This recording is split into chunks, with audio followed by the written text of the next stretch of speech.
Доброе утро, друзья. Именно что утро. Сейчас 6:30 утра.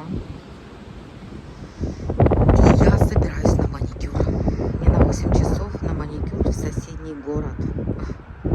Вот что делает с нами желание выглядеть хорошо. Да, единственное время было у Юстины, и она мне записала, потому что в то время, которое мне было назначено, я не попала. У меня была работа на второй смене, а я всегда работала в первую. Такое у нас утро. Я вышла на балкон, ребят, посмотреть, что тут с погодой. А ветер такой сильный. Очень сильный ветер на улице. Еще темно. Ребятки, хорошие мои, всех с Новым годом. Я взяла себе небольшой как-то выходной день, да, для подготовки к празднику. Ничего, ребят, не снимала, потому что Андрюша у меня работал, и 30-го я работала, и 31-го Андрей работал. И я за один день должна была успеть все. Приехал с работы, быстро стал мне помогать. Мы всегда готовим много, обильно. Но об этом я вам попозже расскажу. Прекрасно встретили мы праздники. Надеюсь, и вы тоже. Пишите мне, пишите в комментариях, как вы встретили Новый год. Постояла полминуты на балконе, замерзла. Как же я поеду? Енсик вот пьет. Это его чашка. Специально ему купили, потому что он не пьет. Там обычно в ванной мы ему ставили воду. Он там не пьет. Поэтому решили, уже тут купила красивую чашечку ему. И он тут пьет у нас воду. Ну, тут у нас-то просто так, столик журнальный, поэтому тут никто не ест, поэтому ему можно. Ой, время без 15. У меня автобус в 14 минут. В 7:14. Поеду во Владислав к Юстине. Сейчас буду краситься уже. Машенька спит, Андрей на работе. Сейчас накрашусь чуть-чуть, подкрашу, чтобы самой себе нравиться. И будем, ребята, с вами ехать автобусом. Ой, а спать хочется. Привыкла, знаете, за выходные, привыкла за праздничные эти дни. Привыкла спать до 8. Сегодня Андрюшу разбудила на работу, еще постель вчера стирала, постельное белье. Мне тут орхидея, поэтому уже высох пододеяльник, но я оставила, потому что орхидея цветет моя. Видите, как хорошо цветет. Если вам что-то видно. Там светильничек такой я придумала. Гирлянду туда и шариков и бусики сложила в такой вот стеклянный. Не знаю, что это. Когда-то покупали Маше для фломастеров. Все, ребятки, крашусь и выходим. Ходим на автобус, идем. Да, Йенс. Да, Йенсик, скажи всем доброе утро. Йенс. Не разговаривает, обиделся. Ты обиделся? Йенсик, ты обиделся? Нет, ты хороший мальчик. У меня маникюр ужасный. Просто смотрите, подпадало все, тут отросло. Эта рука вообще не в дугу. Видите, что творится. Долго. Мне надо было на маникюр 19 числа. Представляете? 19 декабря. Куда лапой? Мало воды, что ли? Чудик. Картина маслом. И лапку помыл заодно. Правильно, как же. Красавчик.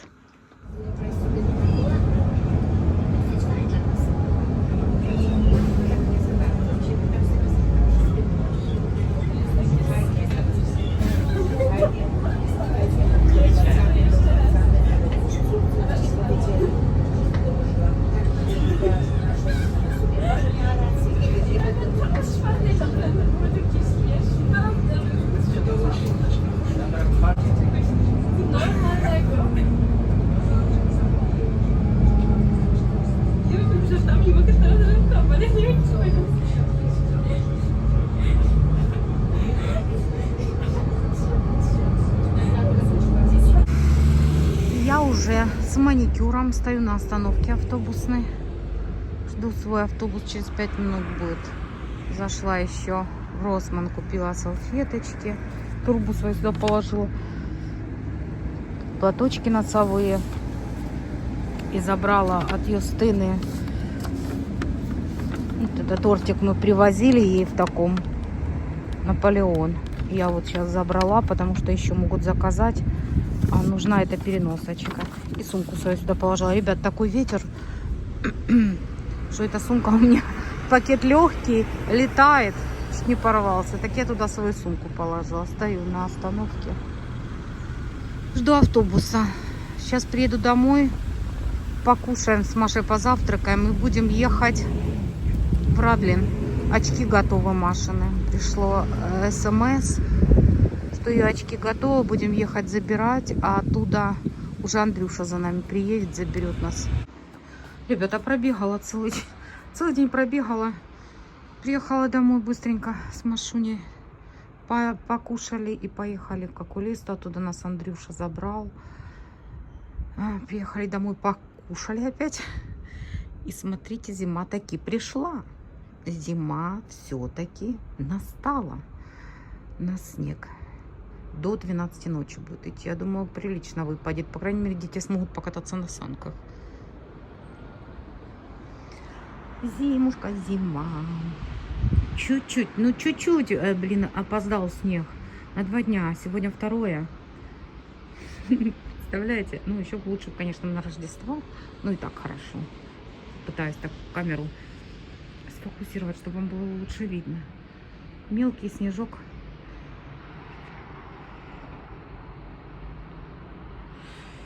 Ой, что-то я чувствую, что я заболеваю, друзья мои. Мне горло першит, я набегалась сегодня. Ой, капец. У меня нет автобусной остановки до Юстины 20 минут пешком в гору. Ну и такой же обратный путь тоже проделала домой.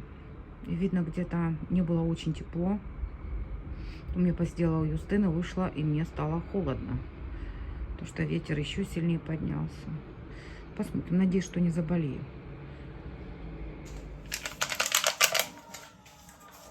Сейчас выпью и залезу под одеяло. Буду там выздоравливать под одеяло. Пахнет малинкой. Ребята, я космонавт. Верите? Температуры у меня еще нет. Может будет, но позже. Ничего. Даже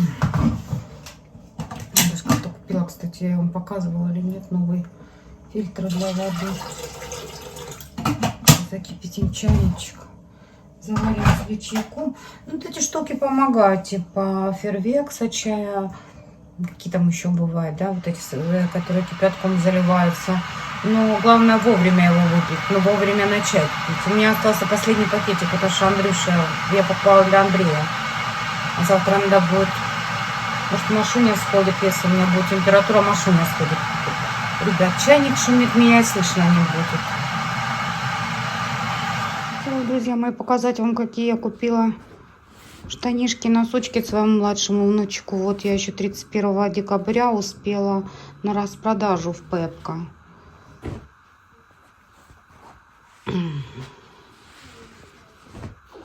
Они и так были переоцененные. Вот эти вот, они по 2 пары продаются. Стоят 17 злотых после переоценки, да. Они на флисике. Ну, даже, я бы сказала, не флисик, а баечка такая тут мягенькая очень. А вот эти 2 пары 15 злотых. И носочки вот такие вот рождественские. По 8 злотых. По 8 злотых 3 пары, да, вот 3 пары берешь, 8 злотых. Куда я показываю, непонятно. Берешь 2 вещи с красным ценником Merry Christmas, вот эти вот. У тебя оценка на 20%. Берешь 3 вещи на 30% и берешь 4 вещи 40% скидки. И вот я взяла, получается, 4, да, вещи, 2 пары носков и 2 пары, по 2 пары штанишек. И скидка на все это вместе была 40%. Ребят, сейчас уже не помню, сколько я заплатила. Эти по 8, 16, 17 и 15, по-моему, вот эти вот светленькие. Около 50 злотых, ну вот, и минус с них 40%. Где-то около 30 злотых, я думаю, это... Там, по-моему, я считала, что это... Не помню, ребят. Ну, в общем, вы поняли, да? Ой, не соображает голова. 30, чуть меньше 30 злотых я заплатила за вот 4 пары штанишек и 6 пар носочков. Это будет моему Даниилу. Ему вот годик. Год и месяц сегодня. Сегодня год и месяц. Будет ему... Правда, вот это на 2... на возраст тут написано 98 рост, 2-3 года. Ну, не знаю, ребят. У меня внук не мелкий. Совсем даже. Даже от слова совсем. 14 килограмм. И 92 у него штанишки. Ну, может, и на следующий год еще останутся. Сейчас он начинает ходить потихоньку. Еще ползает. Штаны так и летят. Так что пригодится, я думаю. Цена хорошая. Там не было так большого выбора размеров. И я думаю, что меньше были сейчас впритык. Ну, а там Светочка посмотрит. Детки растут быстро, поэтому такие мои покупочки. Я еще покупала скатерти, рождественскую дорожечку. Я вам завтра уже, ребят, покажу. Сейчас пойду пить свое лекарство. Что-то совсем как-то я расклеилась. Ну, тоже носилки стоят там. А это пешеходный переход или он дальше, да? Капец, кого-то сбили. Скорая приехала. Ну да, вон я вижу, там вывеска пешеходный переход. Женщина за рулем? Машина сбила?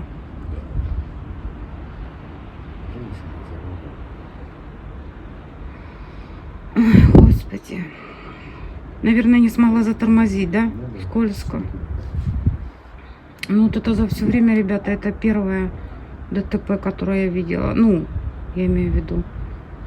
Бывало так, что мы там едем, что-то там непонятно что. Фуру вот развернула как-то, да, мы ехали на работу, когда снег выпал.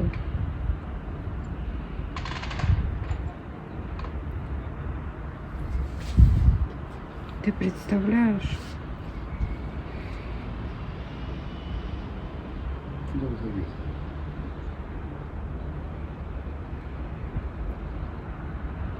А вот та машина стоит, которая сбила, мигает, да?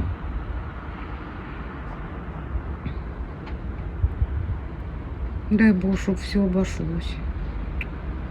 Караул. Вам за дерево не видно, ребят.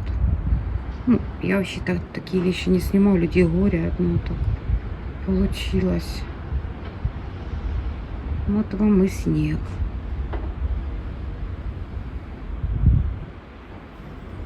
Может, резину не поменяла. Как можно не затормозить, Андрей? Тут же ограничение скорости. Сколько тут скорость? 50.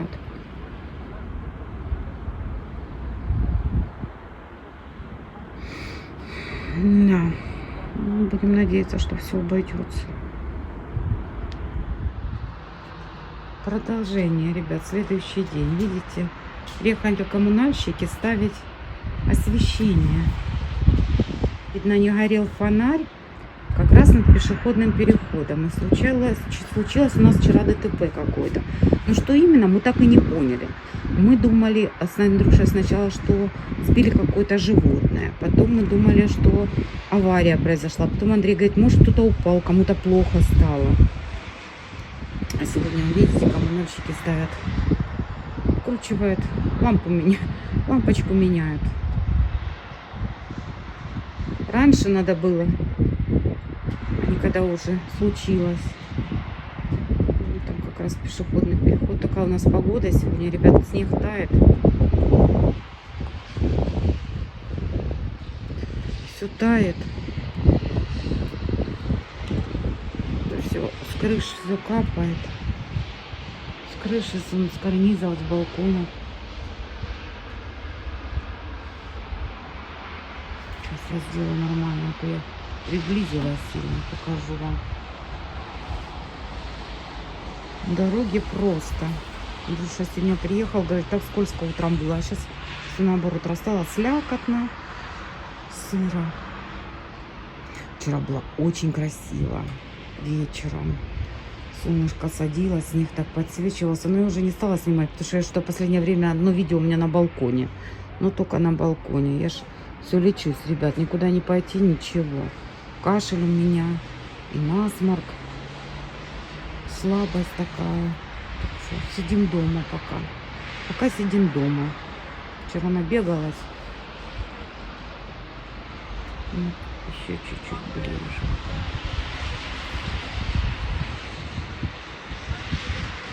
Теперь да, теперь можно. Теперь можно сделать освещение. Видите, как летят лампочка, фонарь горит. Меняют лампу на фонарях. Горит.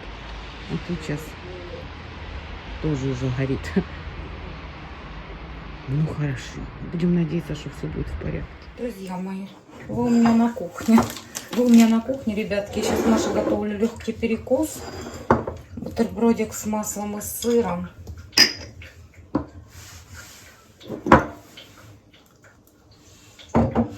Горячий, Маша сказала, бутерброд. Это у нас такой бутерброд, ребята, масло.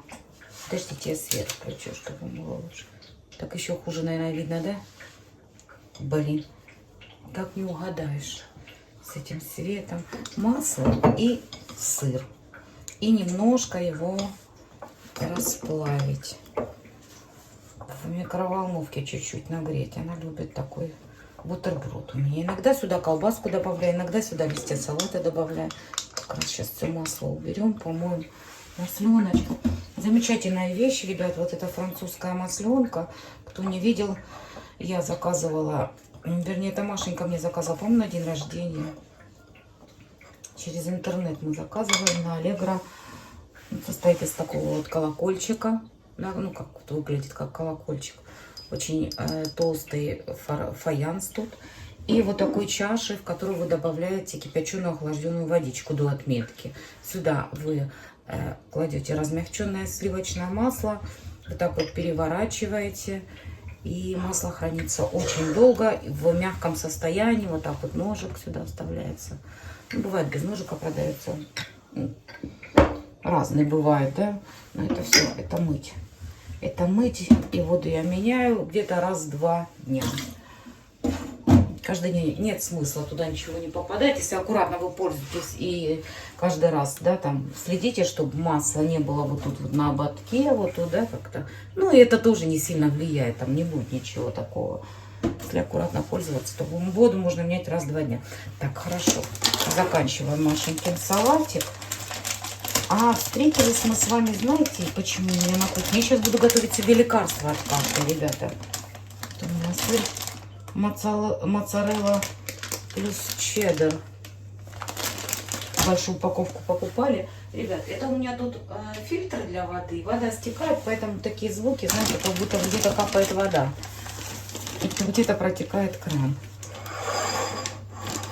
Сейчас положу. Обычно я сюда добавляю и помидорчик, и колбаску какую-то. Но в этот раз, ребята, ничего. Маша сказала, мам, не хочу ни колбасы, ничего. Хочу просто салатик и бутерброд с сыром. Все. И буквально на несколько секунд я это поставлю в микроволновочку. Ну, там 10 секунд. Чтобы только чтобы он нагрелся. Теплый салат, теплый бутерброд такой будет. Что у меня здесь? Здесь у меня огурец грунтовый, такой, знаете, не склеровый. Потом оливки, маслины, помидорки черри и сладкий перец красный, паприка. Червоная паприка сладкая. Сюда же я добавлю зернышки кунжута, семечки кунжута. Они не обжаренные, часто делаю суши для Маши, поэтому не знаю. Маша говорит, что ей больше нравятся такие сырые. Андрей больше любит жареные. Немножко перчика, чуть-чуть соли. И главный ингредиент, это похоже на греческий салат, да, ну как бы не совсем греческий. Главный ингредиент это сыр моцарелла, мини-моцарелла.